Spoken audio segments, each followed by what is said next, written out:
دنیا کے اندر لاتعداد اور بے حساب کتب پائی جاتی ہیں، اور جیسے جیسے صاحبان علم ضرورت محسوس کرتے ہیں ویسے ویسے نئی تصانیف بھی علمی تشنگی بجھانے کے لیے منظر عام پر آتی رہتی ہیں۔ کتاب دوستی، کتاب سے محبت، یہ انسان کو ہمیشہ فائدہ دیتی ہے، لیکن شرط یہ ہوتی ہے کہ جس کتاب کا بھی انسان مطالعہ کرے اسے سمجھنے کی کوشش کرے، اور پھر جب اس کو کسی حد تک وہ سمجھنے لگے تو اپنی عملی زندگی میں، روزمرہ کی زندگی میں اس کو نافذ کرے۔ اقبال کہنے لگے کہ تجھے کتاب سے حاصل نہیں فراغ کہ تو کتاب خواں ہے مگر صاحب کتاب نہیں۔ تو کتاب پڑھتا ضرور ہے پر تو کتاب والا نہیں، اس لیے کہ تیری عملی زندگی میں، تیرے روزمرہ کے معاملات میں اس کتاب کا کوئی بھی رنگ نظر نہیں آتا۔ ہم آج جس کتاب کی تعلیم کی بات کرتے ہیں اور جس کتاب کو لا ریب اور بے عیب سمجھتے ہیں، صحیفہ علم و حکمت جانتے ہیں، یقیناً اس کتاب کا یہ چیلنج ہے کہ اس طرح کی دوسری کتاب ہو سکتی۔ بڑی توجہ سے اس بات کو سمجھیے گا کہ قرآن مجید نے ایک چیلنج دیا کفار مکہ کو۔ وہ یہ کہا کرتے تھے کہ یہ آیات، یہ کتاب نبی کریم علیہ السلام خود بنا کر پیش کرتے ہیں، معاذ اللہ۔ چونکہ عرب کے لوگ بڑے فصیح و بلیغ تھے، بات کہنے کا بڑا سلیقہ جانتے تھے، بڑے ڈھب سے، بڑے طریقے سے اپنا ما فی الضمیر اپنی زبان سے ادا کر لیتے تھے، تو انہوں نے کہا کہ یہ سرکار گویا خود بنا کے لاتے ہیں۔ تو اللہ کریم نے فرمایا اگر تمہیں اس کتاب میں شک ہو نا جو ہم نے اپنے بندہ خاص پہ نازل کی ہے، وَإِن كُنتُمْ فِي رَيْبٍ مِّمَّا نَزَّلْنَا عَلَىٰ عَبْدِنَا، اگر تمہیں اس میں کچھ شک ہو جو ہم نے اپنے بندہ خاص پہ نازل کیا ہے تو فَأْتُوا بِسُورَةٍ مِّن مِّثْلِهِ، تو زیادہ نہیں، تم اس کی مثل ایک صورت بنا کے لے آؤ۔ پھر غور کریں اس بات پر، اس کو کوئی خطابت نہ سمجھیں، تقریر نہ سمجھیں، روٹین کی گفتگو ہو رہی ہے۔ تم ایک صورت قرآن مجید کے مقابلے کی بنا کے لاؤ، اور پھر یہ نہیں کہا کہ کسی ایک بندہ کو مل جائے، مشورے کی اجازت نہیں، دوسرے سے نہیں پوچھنا، ایک بندہ، یہ نہیں کہا۔ فرمایا وَادْعُوا شُهَدَاءَكُم مِّن دُونِ اللَّهِ، اللہ اور اللہ والوں کو چھوڑ دو، تفسیری ترجمہ کر رہا ہوں۔ اس کے علاوہ ساری دنیا کے کافر اکٹھے ہو جاؤ اور ایک پلیٹ فارم پر جا کے قرآن مجید کی مثل ایک صورت لے کے آؤ۔ آپ حیران ہوں گے، لڑائی اس وقت ہوتی ہے جب دلیل ختم ہو جاتی ہے۔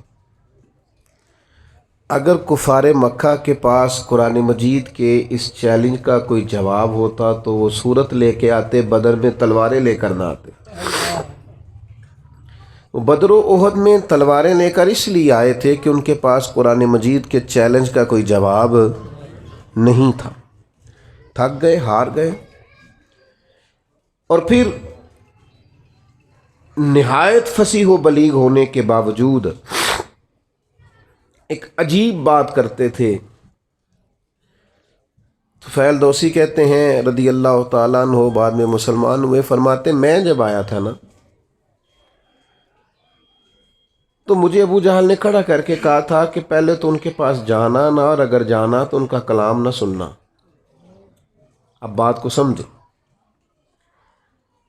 یہ انہوں نے تو اس لفظ کو معاذ اللہ ثم معاذ اللہ تانے کے طور پر کہا تھا، لیکن آپ اس لفظ کی معنویت میں اتریں۔ انہوں نے کہا کہ ان کی جو گفتگو ہے، وہ جو بات کرتے ہیں، وہ جو پڑھتے ہیں، اس کا جادو ہو جاتا ہے۔ نہیں سمجھ آئی آپ کو بات؟ نہیں، انہوں نے جس لہجے میں کہا، وہ جس طرح کہا، وہ بات اور ہے، لیکن وہ جادو کی حد تک اس کلام کے اثر کو سمجھنے لگے. یہ ذرا غور فرمائیں آپ. لو انزلنا هذا القرآن على جبل لرأيته خاشعا متصدعا من خشیۃ اللہ. میں آپ کو کیسے یہ بات سمجھاؤں کہ قرآن مجید فرقان حمید اپنی تاثیر کے تعلق سے، اپنی تعلیم کے تعلق سے، اپنے اسرار و رموز کے تعلق سے اتنی معنی خیز کتاب ہے. شرط یہ ہے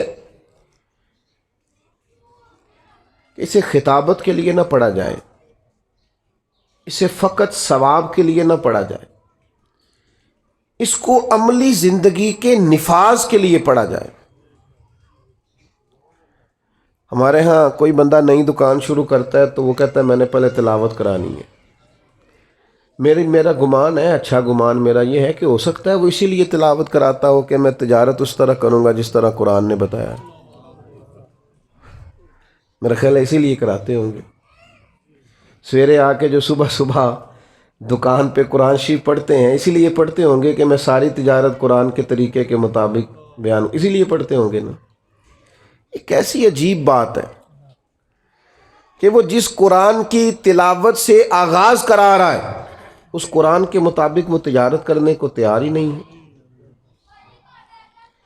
قرآن مجید صحیفہ انقلاب ہے. میں پڑھ رہا تھا کہ اب نہ آہستہ آہستہ انسان چونکہ تنہائی پسند ہوتا جا رہا ہے. اسمارٹ فون جن کے ہاتھوں میں ہوتا ہے وہ چاہتے ہیں کہ ہمیں ڈسٹرب کوئی نہ کرے. 2 4 5 گھنٹے اکیلے بیٹھنا پڑے تو اب انسان بور نہیں ہوتا چونکہ اس کی ایک الگ سے اس کو کمپنی ملتی ہے. تو بعض ممالک میں اب یہ ہوا ہے کہ میاں بیوی کا رشتہ اور تعلق اور نکاح سے پہلے جس طرح کا بھی کہیں کچھ طریقہ ہے اس سے پہلے وہ چاہتے ہیں کہ بچے اور بچیوں کو کچھ کورسز کرائے جائیں، کیونکہ بالکل تنہا رہنے کے عادی ہیں تو شادی زیادہ چلتی نہیں، برداشت نہیں کر پاتے. اس پر باقاعدہ موٹیویشنل اسپیکرز کو بلایا جاتا ہے، ان سے کچھ ذہن سازی کرائی جاتی ہے، ان کو ذہنی طور پر تیار کیا جاتا ہے. کسی اور کو بھی برداشت کرنا ہے. اور یہ مرض صرف بچوں میں نہیں بچیوں میں بھی پایا جاتا ہے. وہ لائف بڑی آسانی والی ہے، آسودگی والی ہے. اور لاڈ پیار کے نام پر بھی بچے خراب ہوتے ہیں نا. جی ہم نے کبھی بچی سے کوئی کام نہیں کہا تو آپ نے غلط کیا نا، کوئی کام نہیں کہا، کہنا چاہیے تھا. وہ اپنے بچوں کی ذمہ داریاں کیسے اٹھائے گی؟ اب اس پر مختلف لوگ اپنی اپنی رائے دیتے ہیں، اس پر لوگ بڑا کچھ لکھتے ہیں، کہتے ہیں میاں بیوی کے حقوق پر. اور یہ بھی بات ہمیشہ ذہن میں رکھیں کہ گھر میں ساری آسانیاں موجود ہوں لیکن میاں بیوی کی آپس میں محبت نہ ہو تو اس گھر میں رہا نہیں جا سکتا. لیکن بڑی غربت ہو، بڑی آزمائش ہو، بعض چیزوں کی بظاہر قلت بھی ہو لیکن ازدواجی زندگی خوشگوار ہو تو وقت اچھا گزرتا ہے. اب اس پر بڑے لوگوں نے کلام کیا ہے، غیر مسلموں نے بھی بڑا کچھ لکھا ہے. جو نفسیات، انسانی نفسیات کو سمجھنے والے لوگ ہیں انہوں نے بھی اس پر بڑا کچھ لکھا ہے کہ کیا کیا سمجھایا جائے، قائل کیا جائے. لیکن ایک جملہ ہے قرآن پاک کا، فقط ایک جملہ، فرمایا ہن لباس لکم وانتم لباس لہم.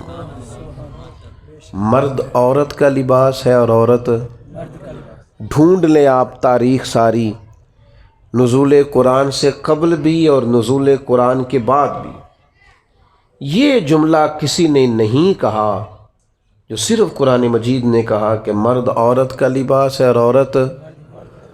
بس اس ایک جملے کے اندر اگر ازدواجی زندگی کو بند کر دیا جائے، 3 باتیں مفسرین نے اس کی تفسیر میں لکھی ہیں، بڑا کچھ لکھا ہے. 3 باتیں. ایک تو وہ فرماتے ہیں انسان جتنا مرضی بھی خوبصورت ہو بغیر لباس کے خوبصورت نہیں ہوتا. جتنا مرضی حسین و جمیل ہو لیکن اگر اس نے لباس نہ پہنا ہوا ہو تو وہ حسین و جمیل. اس کا مطلب ہے کہ قرآن یہ فرماتا ہے کہ انسان کی خوبصورتی یہ ہے کہ اس کی ازدواجی زندگی بھی ہو، رہبانیت والا نہ ہو، وہ آزاد نہ ہو. اور دوسری بات یہ ہے کہ انسان کے وجود پر جتنے بھی عیب ہوں لباس اسے چھپا دیتا ہے، تو میاں بیوی بھی ایک دوسرے کے لیے پردہ بن جاتے ہیں، عیب چھپ جاتے ہیں، وقت گزرنے لگتا ہے۔ اور تیسری بات یہ ہے کہ اثر گرمی کا ہو یا اثر سردی کا ہو، اس اثر سے انسان کو لباس ہی بچاتا ہے۔ اگر سردیوں میں کپڑوں کی ضرورت پڑتی ہے نا کہ مجھے ذرا موٹے کپڑے پہننے ہیں، تو گرمیوں میں بھی دھوپ شدید ہو تو پھر بھی سر پر لباس کی ضرورت ہوتی ہے، تاکہ یہ گرمی زیادہ تکلیف، میاں بیوی ایک دوسرے کا لباس ہے، وہ ایک دوسرے کو اثرات سے، تکالیف سے بچاتے ہیں۔ قرآن مجید عملی زندگی کے اندر اگر نافذ کر دیا جائے، روزمرہ کے معاملات اس ترتیب سے طے کیے جائیں جو قرآن مجید ہمیں بتاتا ہے۔ کیسے میں آپ کی خدمت میں یہ عرض کروں، کتنا مشکل ہو گیا ہے قرآن و حدیث کی تعلیم کو عام کرنا۔ ماننے والوں کے سامنے قرآن پڑھا جاتا ہے، جو ماننے والے ہیں ان سے کہا جاتا ہے کہ آپ حلال حرام کی تمیز کو سمجھیں، یہ قرآن مجید کا فیصلہ ہے۔ وہ اس پر لعت و اللہ کرتے ہیں، بہانے کرتے ہیں، دلائل پیش کرتے ہیں۔ وہ کہتے ہیں نہیں جناب، یہ بھی تو ایک صورت دیکھے نا، یہ بھی تو ایک حال ہے نا، ایک جزیہ میں نے فلانے سے بھی پوچھ لیا ہے۔ وہ خدا کے بندے، نبی کریم علیہ السلام نے فرمایا ایک حلال ہے وہ بھی واضح ہے، ایک حرام ہے وہ بھی واضح ہے۔ فرمایا ایک میں شک ہے کہ پتہ نہیں حلال ہے کہ حرام ہے، کریم محبوب فرماتے تم نے شک والی چیز سے بھی بچنا ہے۔ یہ امت وسط ہے، یہ وہ امت ہے اخرجت للناس جو دوسروں کے لیے امامت کا درجہ رکھتی۔ ان کو مشکوک چیزوں سے بھی پرہیز کرنی ہے، مشکوک چیزوں سے۔ قرآن مجید کا مطالعہ ہو، قرآن مجید کو پڑھا جائے، سمجھا جائے۔ اگر قرآن مجید کو سمجھ کے پڑھا جائے نا تو زندگی کا لطف دوبالا ہو جائے، انسان کو مزہ آئے۔ جو لوگ کہتے ہیں نا نماز میں دل نہیں لگتا، وہ صرف نماز ترجمے سے یاد کریں۔ میرا خیال ہے، میں امید کرتا ہوں کہ نماز میں دل لگنے لگے گا۔ آپ کو پتہ تو آپ کیا کہہ رہے ہیں؟ دیکھیے نبی پاک صلی اللہ تعالیٰ علیہ وسلم بیان فرماتے ہیں کہ اللہ فرماتا ہے یہ جو سورہ فاتحہ ہے نا، یہ میری اور میرے بندے کے درمیان تقسیم ہے۔ رب فرماتا ہے، اللہ فرماتے ہیں آدھی سورہ فاتحہ میری ہے اور آدھی میرے۔ اگر یہ بات ہمارے پیش نظر ہو اور پھر ہم سورہ فاتحہ پڑھیں نماز میں تو لطف نہیں آئے گا۔ الحمدللہ رب العالمین الرحمن الرحیم مالکی یوم الدین۔ رب فرماتا ہے یہ میرے لیے ہے، یہ میرے بندے نے میری تعریف کی ہے۔ اور جب اس نے کہا نا ایاک نعبد و ایاک نستعین، تو یہ اس نے رب کے حضور اپنی عاجزی کو پیش کیا ہے۔ اور اب جب اس نے کہا نا اہدنا الصراط المستقیم، تو اب بندے نے اپنی بات شروع کی۔ اب اس نے کہا یا اللہ میرے ذہن کو بھٹکنے سے بچا، وسوسوں کے غلبے سے بچا، مجھے ذہنی انتشار سے بچا۔ غیر المغضوب علیہم ولا الضالین، جو لوگ افراط و تفریط کا شکار ہوئے، گمراہ ہوئے، جن پر غضب ہوا، کوئی ادھر جھک گئے کوئی ادھر جھک گئے، ان سے بچا کے صراط مستقیم پر قائم رکھ۔ فرمایا یہ جو دعائیں وہ مانگ رہا ہے یہ میرے بندے کا حصہ ہے۔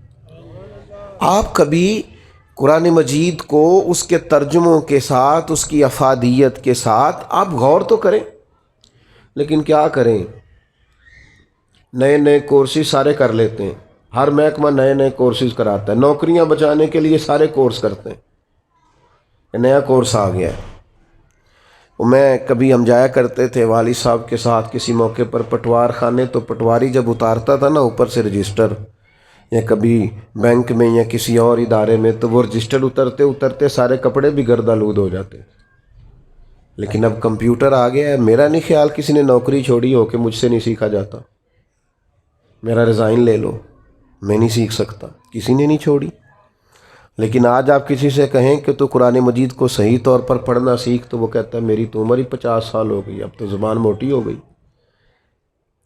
40-50 ہزار کی نوکری بچانے کے لیے لوگوں نے کورسز کر لیے، کمپیوٹر سیکھ لیا، نظام مرتب کر لیا، لیکن اپنی قبر اشر بچانے کے لیے قرآن نہیں سیکھا، توجہ نہیں کر۔ قرآن مجید کا مطالعہ کریں، قرآن مجید کو سمجھیں۔ ایک رائٹر ہے، اگرچہ وہ کسی خاص مذہب کا پابند نہیں ہے لیکن نفسیات پر اچھا کلام لکھتا ہے۔ اس سے کسی شخص نے سوال کیا کہ میں بے چینی اور بے قراری والی زندگی سے نکلنا چاہتا ہوں، کوئی حل بتائیں۔ تو اس نے کہا سورہ یوسف کی تلاوت کرو۔ کس کی؟ ہلکا سا، زیادہ نہیں، ہلکا سا بولیں۔ کس کی؟ بس وقت ہو گیا ہے نماز کا، بات ختم کرنے لگا ہوں۔ سورہ یوسف پڑھو۔ تو اس کے ایک اسٹوڈنٹ نے اسے کھڑے ہو کے کہا کہ سورہ یوسف پڑھنے سے ذہنی ٹینشن کا کیا تعلق ہے؟ تو اس نے کہا سورہ یوسف تمہیں بتائے گی کبھی کبھی انسان بڑا لاڈلا ہوتا ہے اور کبھی کبھی وہ تماچے کھا رہا ہوتا ہے۔ وہی انسان ہوتا ہے جو کبھی کنویں میں ہوتا ہے اور کبھی مصر کا شہزادہ ہوتا ہے۔ سورہ یوسف تمہیں بتائے گی کہ یہ جو انسان کے زندگی کے پیچ و تاب ہے نا، لَقَدْ خَلَقْنَا الْإِنسَانَ فِي كَبَدٍ، قسمیں اٹھا اٹھا کے اللہ نے کہا ہم نے انسان کو مشقت میں رہتا ہوا پیدا کیا۔ فرمایا تمہیں سورہ یوسف بتائے گی کہ اگر تم کسی ملک کے قیدی بن جاؤ یا کسی وقت تم جیل میں چلے جاؤ یا کسی وقت تمہیں ڈھیروں تکلیفیں آ جائیں تو یہ مت سمجھنا کہ زندگی یہاں ختم ہو گئی ہے، کسی مایوسی کا شکار نہ ہونا۔ کبھی کبھی کسی جگہ انسان قیدی ہوتا ہے، رب وہاں سے نکال کے اسے بادشاہ بنا دیتا ہے۔ اپنی زندگی کے پورے پیچ و تاب کو سمجھنے کے لیے، اتار چڑھاؤ کو سمجھنے کے لیے قرآن مجید کو پڑھا جائے۔ فکری توانائی اور ذہنی آسودگی کے لیے قرآن مجید کو سمجھا جائے تو سب سے پہلے تعمیر شخصیت ہوتی ہے۔ انسان جب اس پر غور کرتا ہے تو سب سے پہلے وہ اپنے آپ کو ذہنی طور پر مطمئن پاتا ہے۔ لیکن ایک طالب علم نے مجھ سے کہا تھا مطالعہ کرنا ہے تو آپ کوئی طریقہ بتائیں۔ میں کہ پتر تو تقریر واسطے مطالعہ کرنا ہے، وہ نہیں ہونا تیرے کو، تو اپنی تعمیر کے لیے مطالعہ کر کہ میں نے سیکھنا ہے میں کیسے اپنی تعمیر کر سکتا ہوں۔ پھر انشاءاللہ تعالیٰ کتاب و سنت تیرے ساتھ باتیں کر، تجھے کتاب سے حاصل نہیں فراق کہ تو کتاب خواہ ہے مگر صاحب کتاب نہیں۔ نبی کریم علیہ السلام نے فرمایا اس قرآن کے ذریعے ہی اللہ عروج دے گا اور اسی کی وجہ سے لوگ رسوا ہوں گے، جو اس سے تھام لیں گے عروج پا جائیں گے۔ ہر آدمی کی یہ ذمہ داری ہے کہ اپنی بساط کے مطابق قرآن مجید کو سمجھنے کی کوشش کرے، اور جس قدر سمجھ سکتا ہے۔ اب دیکھیے صحابہ جب بھی ایک دوسرے سے ملاقات کرتے تو جدا ہونے سے پہلے سورہ عصر کی تلاوت ضرور کرتے، اور امام شافعی فرماتے ہیں یہ پورے قرآن کا نچوڑ ہے سورہ عصر۔ تم ایک سورہ مبارکہ کے معنی اور مفاہیم ہی سمجھ لو۔ رب کہتا ہے وَالْعَصْرِ إِنَّ الْإِنسَانَ لَفِي خُسْرٍ، زمانے کی قسم بے شک انسان نقصان میں ہے۔ یا اللہ سارے؟ فرمائے نہیں، جن میں 4 خوبیاں پائی جائیں وہ نقصان میں۔ إِلَّا الَّذِينَ آمَنُوا وَعَمِلُوا الصَّالِحَاتِ وَتَوَاصَوْا بِالْحَقِّ وَتَوَاصَوْا بِالصَّبْرِ۔ ایمان لائیں، ایمان لانے کے بعد نیک اعمال کریں، اور صرف اپنے لیے نہ کریں، دوسروں کو بھی حق کی تلقین کریں۔ اور جب انسان حق بات کہتا ہے تو اسے تکلیف بھی آتی ہے۔ فرمایا وَتَوَاصَوْا بِالصَّبْرِ، اب ایک دوسرے کو صبر کی نصیحت بھی کریں۔ ایمان، اعمال حسنہ، تاکید حق، تلقین حق اور تاکید صبر، یہ مکمل دین ہے ایمانیات کے بعد۔ لیکن شرط یہ ہے کہ اس صورت کے پہلو کے مطابق، اس کی تعلیم کے مطابق اپنی زندگی کو گزارا جائے۔ کچھ توجہ کریں قرآن مجید پر، اس پر غور کریں، اس کو گہرائی سے پڑھنا شروع کریں، اور اس کے مطابق دوسروں کو تو تلقین کریں گے لیکن اس کا درجہ دوسرا رکھیں، اپنے روزمرہ کے معاملات اس کے مطابق ترتیب دیں۔ اللہ تعالی ہماری حاضری کو قبول فرمائے۔ وما علینا الا البلاغ۔ اللہم صلی علی سیدنا و مولانا محمد معدن الجود والکرم وآلہ وبارک وسلم۔ اللہ کریم ہماری حاضری کو قبولیت کا شرف عطا فرما، ہمارے گناہوں کو معاف فرما، ہماری غلطیوں سے درگزر فرما، اس ادارے کو کامیابیاں عطا فرما۔ جن بچوں نے حفظ قرآن کیا ہے، یاد رکھنے کی، سمجھنے کی اور آگے اس کے علوم کو حاصل کرنے کی توفیق عطا فرما۔ امت کی خیر فرما، عالم اسلام پر فضل فرما، بالخصوص فلسطین کے مجبور، مقہور اور مظلوم مسلمانوں کی مدد فرما۔ اللہ تعالی پاکستان کے حق میں رحمت والے فیصلے فرما، فضل والے فیصلے فرما، دارین کی برکتیں عطا فرما، دین دنیا کی نعمتیں ہمارا مقدر فرما، دنیا ہو یا آخرت ہو ہماری پردہ پوشی فرما۔ رب اغفر وارحم وانت خیر الراحمین، وصلی اللہ تعالی علی حبیبہ سیدنا و مولانا محمد۔